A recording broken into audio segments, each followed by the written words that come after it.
നീ വേർജിൻ ആണോ? വേർജിൻ അല്ല. എന്തേ? അതെന്താ അത്ര വലിയ കാര്യമാണോ? ഞാൻ നിന്നെ ജഡ്ജ് ചെയ്യാൻ വന്നതോ ഒന്നുമല്ല. എടി നിന്റെ ലൈഫ് നിന്റെ ഇഷ്ടമാണ്, ശരിയാ.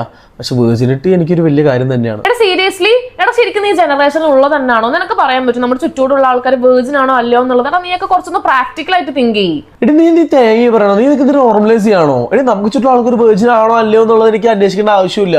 എന്റെ പാർട്ട്ണർ വേർജിൻ ആണോ എന്നുള്ള എന്റെ ആവശ്യമാണ്. കാരണം ഞാൻ വേർജിൻ ആണ്. സോ അതെനിക്ക് ചോദിക്കാൻ ഒരു നാണക്കേടില്ല. അത് ആദ്യം നീ മനസ്സിലാക്ക്. എടാ നീ എന്താ ഉദ്ദേശിക്കുന്നേ? എന്റെ പാസ്റ്റിൽ അങ്ങനെ ഒരു കാര്യം നടന്നുപോയി, അതിനർത്ഥം എനിക്ക് ഫ്യൂച്ചർ ഇല്ലെന്നാണോ? എനിക്ക് നിന്നെ ഇഷ്ടപ്പെട്ടു, അത് ഞാൻ നിന്നോട് വന്ന് പറഞ്ഞു, അത്രേ ഉള്ളൂ. എടി നീ തെറ്റായ ഒരാളാണെന്നോ എനിക്ക് ഫ്യൂച്ചർ ഇല്ലെന്നോ ഒന്നും ഞാൻ പറഞ്ഞിട്ടില്ല. നീ എന്നോട് ഇഷ്ടമെന്ന് പറഞ്ഞു, അത് ഞാൻ റെസ്പെക്ട് ചെയ്യുന്നു.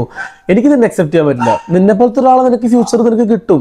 എന്തായാലും ഞാൻ വേർജിനാണ്. സോ എന്റെ പാർട്ട്ണർ എനിക്ക് വേർജിൻ ആയിരിക്കണം. അതെനിക്ക് മസ്റ്റാണ്. അതാണ് നീ മനസ്സിലാക്കുക.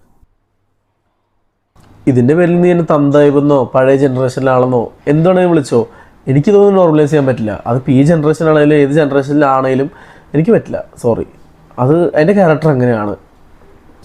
എടാ അതങ്ങനല്ല. എന്തായാലും ഇപ്പം പറഞ്ഞ നന്നായി. നമ്മൾ കമ്മിറ്റഡ് ആയ ശേഷം ആണെങ്കിൽ ഇത് നമുക്ക് വലിയൊരു ഹാർട്ട് ബ്രേക്ക് ആയി തന്നെ.